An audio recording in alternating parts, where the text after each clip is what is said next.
Hey friends, how's it going? Ash here. Welcome back to Gents. Hope that you're doing well. Today we're tackling one of those age-old fragrance concepts. Designer fragrances that smell niche quality. So what does that mean? Well, they can mean a couple different things. We'll tackle it super quick here so we can get into the nitty-gritty.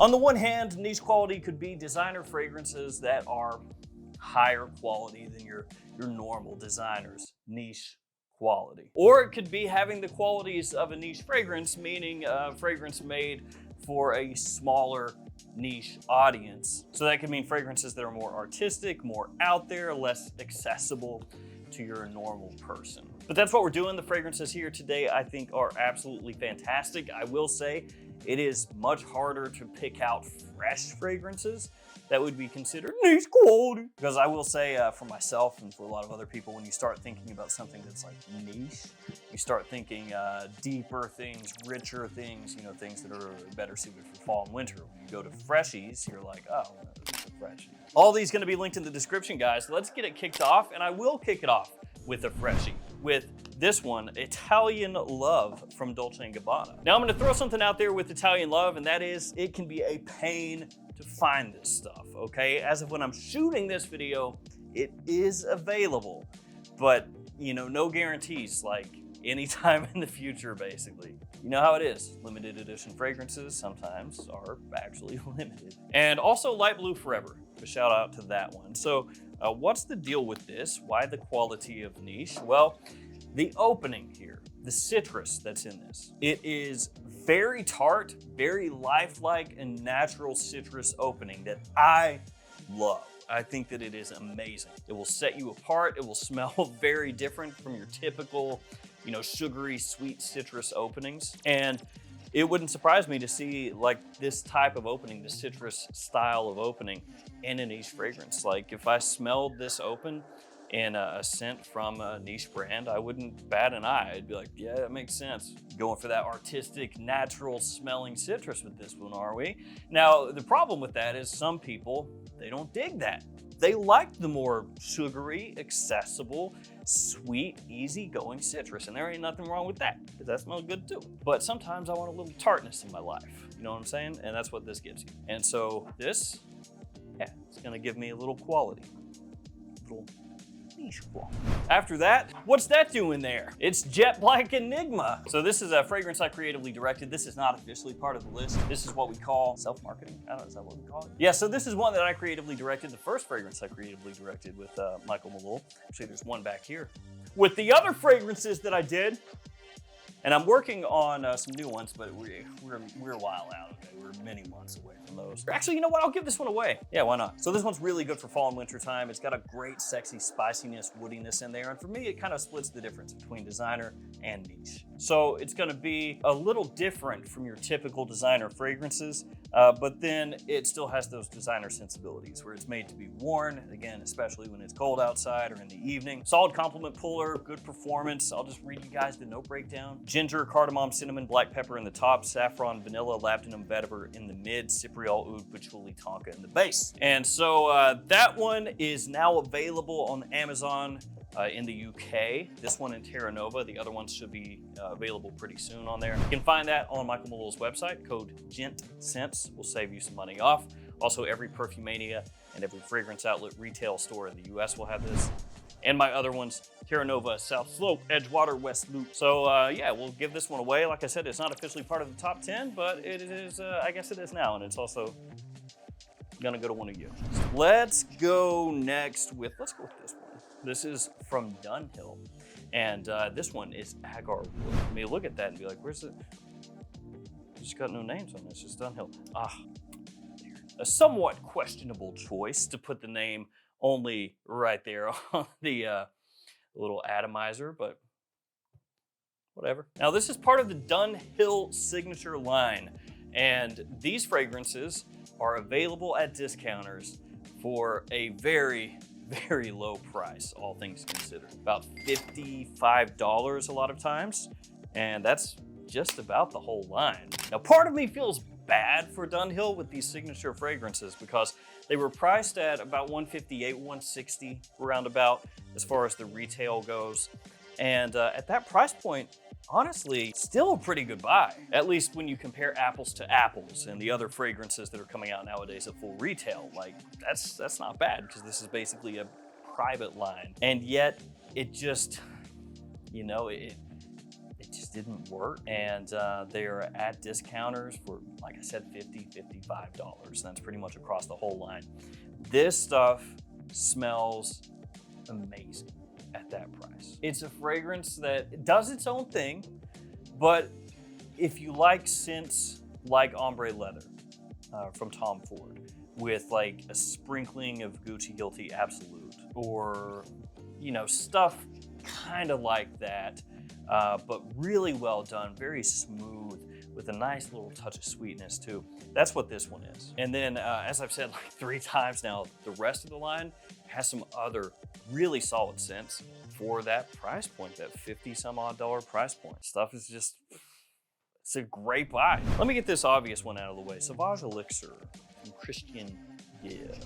Yes, Sauvage Elixir.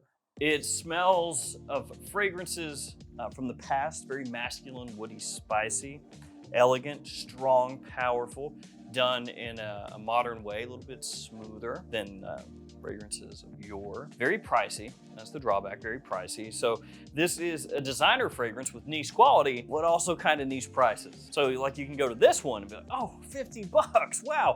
Go to this one and at discounters, you go, oh, 100, 140, 150. Oh, how much is the Mancera over there? 60, 65. Oh. So yeah, Sauvage Elixir is absolutely more expensive than a number of niche fragrances out there as far as discounter prices, or frankly, even retail prices. It's more expensive than some, but it does have that quality. You would hope so, and it does. Valentino Uomo Intense. So Valentino Uomo Intense, this is discontinued. Just throwing that out there, and that's not one of the whole, oh, it's discontinued, oh, it's actually not, oh, it is, oh, it's not. No, it's discontinued. You can go to Valentino's own website and they let you know right there, pow, discontinued, right across the product page for this one, which is a big old middle finger to people like me who love this scent, but I guess at least they're letting us know. So actually I'll give them props for that, because there are a lot of fragrance houses that will discontinue something and they won't let you know. They'll just silently one day remove it from everywhere online, and then you're like, wait, oh no. At least Valentino is telling you like, hey buddy, last chance. I think it even says that on the website. It's like discontinued, final chance, or last chance, or something like that. That being said, again, as of this video, you can still find that on Valentino's website until I guess the stock is sold, and you can find it at discounters also. And just in case you want to be curmudgeonly with me for a second here, guess what that is at retail? In case you forgot, you know, when it came out, you know, it's been out for a while, maybe you don't remember what retail is on Valentino Uomo Intense. You've got to keep in mind, you know, some of the fragrances that have come out here recently, cost and all that stuff. Not everything that's coming out new is crazy expensive, but YSL Y Elixir, $180 retail for 60 mil. This one, $110 for a 100 mil, full retail. Maybe when this came out, that wasn't viewed as like the greatest deal, but I'll tell you nowadays, that is insane. This is one of the best designer iris fragrances on the market. It is that good. It's like right up there with Dior Homme Intense. The iris is amazing. It's creamy, sweet. You have leather in here that gives it a really nice, both elegance and touch of masculinity to the scent profile. Valentino Uomo Intense is great. This is amazing stuff.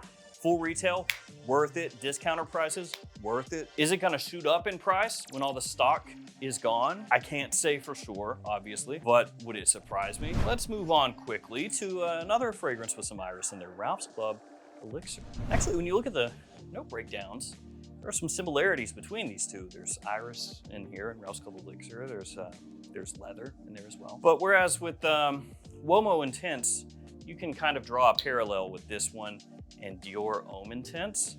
This doesn't smell like that. This one has more of a freshness to it, more of an aromatic edge to it. It still has sweetness in here, but it doesn't come across makeup-y, lipsticky like Uomo Intense can. And that's not anything bad about this stuff. Again, you have lavender in this one, you have a touch of citrus, you have some cardamom, some sage as it dries down. I think it's really, really, really nice. And this is one of those ones, that grows on you. Grows on you a lot. Yeah, Ralph's Club Elixir, you know, it's one of those ones that you keep coming back to, and it seems like each time you wear it, you like it more than the last. Then we have Stronger With You. Ooh, yes, it has oud in there as a note, but it's not really a niche oud.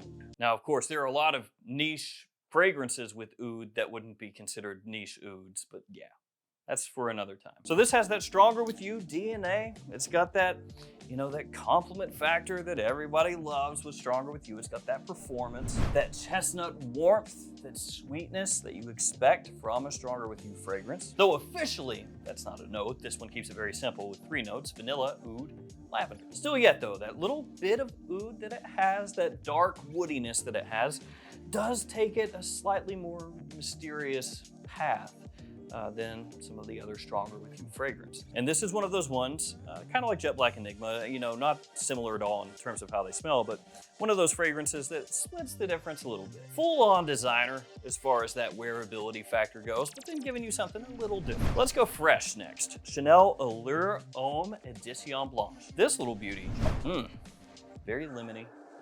Lemon meringue pie. That's what it's been compared to a lot of times, like lemon custard. Whipped vanilla and lemon. It's just refreshing, but sweet and gourmand at the same time, and does its own thing. You know, it is definitely like an outlier in the entirety of Chanel's men's fragrance lineup. So you have Bleu de Chanel, you have all the Allure fragrances, but this one, again, is like just its own thing. I think this one also is more appreciated by people into fragrances. Your average person is gonna go for Allure Homme Sport, or Eau Extreme, or the original Allure Homme. This little guy right here though, this is a beauty. Like I said, man, this stuff is just very good, very unique, and I think smells amazing in spring and summer, and fall, and winter. Let's go Dior again. Fahrenheit Le Parfum. Maybe they should have called it Celsius or Kelvin. Nah, that'd be a bad name. But Fahrenheit it is. Fahrenheit it is, not Celsius, not Kelvin. So this has that Fahrenheit DNA, which frankly, you could put Fahrenheit Eau de Toilette in this list, and I think that would work also. It has a little bit of that petrol vibe like the original Fahrenheit has, but this one has things sweetened up, got a booziness to it, smoothed out, definitely smells more elegant. Not quite as aggressive, not quite as in your face, it still has great performance. It is though a Dior, and it is a Parfum Dior, which means price. Next, Guerlain Abbey Rouge Parfum. Yes, another Parfum flanker, and this one is new, so not super easy to find yet, and also a bit pricey, but the performance makes up for it. I mean, you don't have to spray much of this stuff on, frankly. You go like 2-3 sprays, I think you're set. And right now, with it being pretty hot, this one is similar to the dress code flankers that came before. So you have a booziness in here, a good amount of vanilla. You have that leather aspect that carries over across the whole line. It is a slightly modernized take on this DNA, and I think that it is done fantastically. That being said, it's going to appeal more to people middle-aged and older. Younger guys probably going to smell that, and while I said it is a bit modernized, it still has one foot in the past, right? And they're going to smell that and go, I don't know when I'd wear that. But middle-aged and older, yeah, you can rock that. It smells extremely sophisticated, elegant, and has just the right touch of sweetness. Let's finish with Tom Ford Noir Extreme Parfum. And this is another one where I think you could go just about any of the ones in this line. I think you can go Noir Eau de Parfum. You could go Noir Eau de Toilette if you can still find this stuff regularly, or even Extreme, you know, any of them, or this one. Once again, another spicy fragrance, a little bit of sweetness in here. It has a Kulfi, which is going to tie it in with the original Noir Extreme. You got like a little fizz from the spiciness off the top. Ginger is going to be giving most of that, along with cardamom there when you first spray this on. It has suede and leather as it dries down, so leather and leather. You also have vanilla, woods, resins, just a good amount of things going on here. Solid performance. It is a Tom Ford, which means it's going to be pricey, but you can smell the quality in this thing as soon as you spray it on. Let's do the giveaway. Jet Black Enigma, here it is. So I'll just do this bottle right here. This one is actually the one that used to sit over there until I decided to move it. So the giveaway. You have to like the video, be subscribed to the channel, typical stuff. You have to comment down below. If you don't comment, you know, I'm not gonna be able to choose you because I used a random comment picker, you see. All you have to do is tell me which fragrance you think best exemplifies a designer fragrance that is niche quality. Doesn't have to be one of these. It can just be whatever you think. Do about 10 days. I'll pick a winner with random comment picker, and then if you're the winner, hit me up with your address, and I'll send this off to you. And the winner will be posted on the community tab of the YouTube channel. There we go, guys. There are the fragrances. Thank you for hanging with me. Stay safe out there. I'll see you tomorrow with another fragrance video. See you later.